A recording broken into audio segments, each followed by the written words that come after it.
మొన్న జరిగిన ఎన్నికల్లో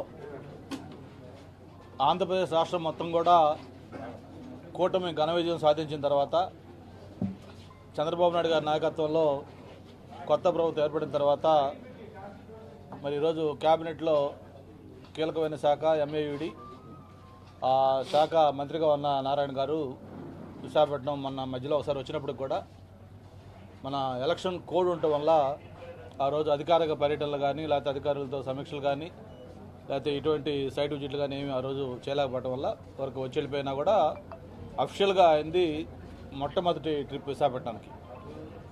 ఈరోజు ఆంధ్రప్రదేశ్లో మొత్తం ఉమ్మడి 13 జిల్లాల్లోనే జీవీఎంసీకి ఒక ప్రత్యేకమైన ప్రాధాన్యత ఉంది. ఎందుకంటే 20 లక్షల పాపులేషన్ తోటి 98 పైగా వార్డులతోటి మరి స్టేట్లోనే హైయెస్ట్ రెవెన్యూ కానీ లేకపోతే డెవలప్మెంట్ యాక్టివిటీస్ కానీ ఇవన్నీ చేస్తున్న కార్పొరేషన్. దాంతోపాటు విఎంఆర్డీఏ ఈ రెండింటికి సంబంధించి ఒక సమీక్ష సమావేశం ఈరోజు చేయాలి. అలాగే అధికారులతో కూడా అందరితో కొత్త వాళ్ళు గవర్నమెంట్ మారిన వచ్చారు కాబట్టి కమిషనర్ కానీ విఎంఆర్డీఏ కానీ వీళ్ళందరూ అధికారులు వాళ్ళందరితో కూడా మాట్లాడాలనే ఉద్దేశంతో ఆయన షెడ్యూల్ పెట్టుకుని రావటం. నిన్న ఈవినింగ్ వచ్చి ఆ సమీక్షకు చేసే ముందు ఫస్ట్ నుంచి అలవాటు ఏంటంటే ఏదైనా ఆయన ఒక సమీక్ష చేసే ముందు దాన్ని పూర్తిగా స్టడీ చేయటం, ఏదో కాగితాలు ఇస్తే చూసి చేయటం ఆయనకు అలవాట్లేదు. మరి ముందు నేను మార్నింగ్ 7 o'clockకే ఫీల్డ్లోకి వెళ్ళాలి, అక్కడికి వెళ్తే బాగుంటుందని చెప్పని ఈ ఏదైతే వేస్ట్ మేనేజ్మెంట్ సంబంధించిన సాలిడ్ వేస్ట్ సంబంధించిన ప్లాంట్ చూద్దామని చెప్పని తీసుకోవటం, మరి దానికి సంబంధించి రావటం మీ అందరి సమక్షంలోనే చూసాం. ఇది ఒక ఛాలెంజింగ్ టాస్క్. ఇది సాలిడ్ వేస్ట్ మేనేజ్మెంట్ అది ఈరోజు నాట్ ఓన్లీ ఆంధ్రప్రదేశ్, ప్రపంచంలోనే ఒక పెద్ద ఛాలెంజింగ్ జాబ్ ఇది. అటువంటి దాన్ని ఈరోజు దీన్ని జిందాల్ వాళ్ళు చేయటం, ఏదో చిన్న చిన్న సజెషన్స్ లేకపోతే మేము కొన్ని చెప్పినప్పుడు కూడా ఒక ఎక్సలెంట్గా ఫంక్షన్ చేస్తున్న ఇది. అయితే నేను ఒకటే మినిస్టర్ గారిని కోరాను, ఈ ఏదైతే ఈ వేస్ట్ మేనేజ్మెంట్ పెట్టిన లొకేషన్ ఉందో స్ట్రాటజిక్గా ఇది చాలా ఇంపార్టెంట్. అంటే ఎంత ఇంపార్టెంట్ లొకేషన్ అంటే ఓ పక్క నేషనల్ హైవే, ఇంకో పక్క బీచ్, మధ్యలో ఐటీ హిల్స్, ఋషికొండ హిల్స్, అలాగే టూరిజం ప్రాజెక్టులు, దాంతోపాటు one of the best residential colony. అటువంటి లొకేషన్లో ఆ రోజు ఎప్పుడో అంటే అప్పటికి ఇది ఇంకా అంత డెవలప్ కాని ఏరియాలో దీన్ని డంప్ యార్డ్ కింద పెట్టుకోవటం.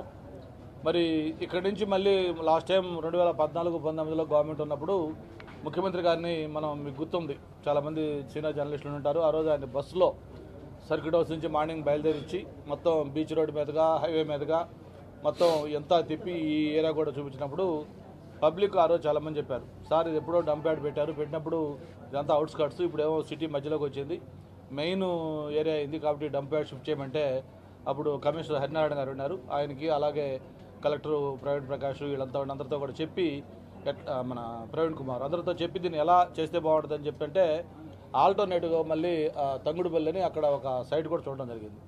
ఆ సైట్ కూడా దానికి డంప్ యార్డ్ కోసం ఫైనలైజ్ చేశాం. ఒక 2-3 టిప్పర్ల ముందు ట్రయల్ తీసుకెళ్తే అక్కడ విలేజ్ల నుంచి పెద్ద రియాక్షన్ వచ్చింది, అప్రోర్ వచ్చింది. ఇదేంటి సార్ ఎక్కడో సిటీలో డంప్ తెచ్చి మా వాళ్ళ మీద చేస్తారా, మేము ఒప్పుకొని చెప్పిన గొడవలు చేస్తూ ఉంటే సరే అప్పుడు దాన్ని ఇంకా వద్దు, మళ్ళీ కొత్తగా షిఫ్ట్ చేయడం ఏమీ కాదు, ఇక్కడే దీన్ని ఏ విధంగా బెటర్గా చేయొచ్చు చూడండి అని చెప్పని ఆ రోజు ఆలోచించడమే దీనికి ఈ రిజల్ట్ ఇది. దానికి సంబంధించి ప్రత్యేకంగా మినిస్టర్ గారు కూడా ఢిల్లీ అలాగే టోక్యో ఇట్లా ఎక్కడైతే వరల్డ్లో ఈ బెస్ట్ వేస్ట్ మేనేజ్మెంట్ ప్లాంట్స్ ఉన్నాయో అన్నీ స్టడీ చేసి కాస్ట్ ఎక్కువైనా కూడా ఇది ఆ స్మెల్ రాకుండా పబ్లిక్ ఇన్సూరెన్స్ లేకుండా ఇది పెట్టాలని చెప్పని అనుకొని ఆ రోజు జిందాల్ వాళ్ళతో మాట్లాడి నెగోషియేట్ చేసి దీన్ని స్టార్ట్ చేయడం జరిగింది. అయితే మధ్యలో నేను వచ్చేటప్పుడు అడిగాను, గత 5 ఏళ్లలో ఎక్కడ కూడా దీన్ని మళ్ళీ సమీక్షించడం కానీ ఏమవుతుందని పట్టించుకున్న పాపన బాల, మరి కొత్తగా ప్రభుత్వం ఏర్పడి 2.5 months కూడా కాల అయిపోయిన వెంటనే దీన్ని ఇంపార్టెన్స్ గుర్తుపెట్టుకొని ఆ రోజు వచ్చి మళ్ళీ వెంటనే ఈరోజు ఆయన దీన్ని చూడటం కూడా జరిగింది. ఆయన ఒకటే మేము రిక్వెస్ట్ చేస్తూ ఉన్నాం, డెఫినెట్గా చాలా బాగా ఫంక్షన్ చేస్తూ ఉంది. అయినప్పుడు కూడా మనం అక్కడికి వెళ్ళినప్పుడు మాస్కులు పెట్టుకొని చేసుకున్నప్పుడు కూడా కొంత స్మెల్ అనేది ఇంకా వస్తూ ఉంది. నేను నా వాళ్ళతో మాట్లాడేటప్పుడు కూడా ఇంకా కొంచెం డబ్బులు ఖర్చు పెట్టి అంటే కమర్షియల్గా చూడకుండా దీన్ని ఒక సోషల్ రెస్పాన్సిబిలిటీని తీసుకొని అవసరం వస్తే గవర్నమెంట్ వాళ్ళకి వైబిలిటీగా ఫండ్ ఇచ్చా లేకపోతే ఇంకోటి చేసా దాన్ని ఏం చేస్తారనేది మినిస్టర్ గారు సెక్రటరీస్ మాట్లాడి సీఎం గారితో మాట్లాడి ఇక్కడ ఎట్లా ఉండాలంటే మాకు స్టీల్ ప్లాంట్ అడ్వర్టైజ్మెంట్ ఇస్తూ ఉంటాం, అప్పుడు ఆ ప్లాంటేషన్ అయిన తర్వాత సిటీలో కంటే కూడా అంత పెద్ద బ్లాస్ట్ ఫర్నెస్లో ఉన్నా కూడా మినిమం 2-3 degrees మినిమం టెంపరేచర్ అక్కడ తక్కువ ఉంటుందని వాళ్ళు ఛాలెంజ్ చేశారు. అంటే అంత ప్లాంటేషన్ చేశారు.